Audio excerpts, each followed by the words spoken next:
By the speed standards set so far in this 2024 Tour de France, today's stage was, let's face it, a bit pedestrian, but it was like a really long fuse that was lit leading into an explosive finale. Let's take a look, though, at outside of the sprinters, what else was going on. And one thing that stood out to me quite notably was the attitude and thereby the positioning of Tadej Pogačar. We've seen him in other stages always put himself up towards the front in amongst the sprinters with his teammates piloting him and even sometimes sprinting into a top 10. Today on the run in the final 8 kilometres, Tadej Pogačar was back here. He's got almost the entire peloton in front of him. When you compare the positioning of Jonas Vingegaard there, Remco Evenepoel here, Rodriguez up in here, all the other GC guys are riding forward, as they're always sort of accustomed to do, the habit that they've formed.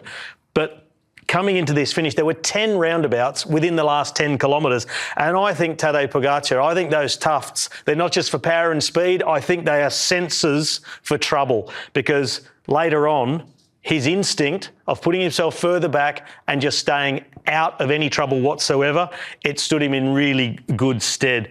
So that brings me to the next phase of the race. When we came into the final 2 kilometres, still another 3 roundabouts to go, and this is where it really starts getting heavy because the lead-outs are in full effect. So I just want to identify, we already know that Biniam Girmay was a victim of a crash in the finale.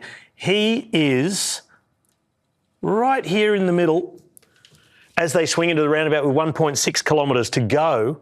He was then in 36th position. Even if it was a wide open straight road, that is way too far back. So Biniam got himself caught in traffic. Just as they come under the trees, that's where it happened, the accident with Biniam Girmay. Locked handlebars, and then you'll just see them crash to the inside against the roundabout and up against the fence there. So this is Biniam Girmay up against the barriers, locked up with one of the riders from EF. So I'll just rewind and let you watch that at full speed and go through, well, actually in slow-mo.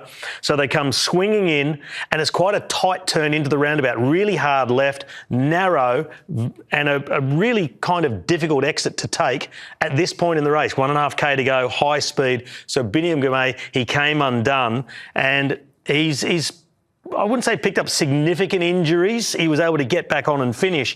But once we rolled through to the end and we got a few close-up shots of Biniam Girmay, I think as bad as it is, he needed some stitches in his elbow. He's got an injury to his hip, a little bit of skin off. He also, I think, maybe dodged an injury. You look on his back, his race radio is visible, where he's gone down. You can see the elbow that's open, but the race radio coming through the jersey there too. If you fall on your back and on that race radio, that can break ribs. So it's already a good thing that Biniam Girmay could get back on the bike, ride through to the finish. The question now is, how will he pull up tomorrow after a night's sleep? Things start to stiffen up. He could be in for a horrible old day in the saddle tomorrow.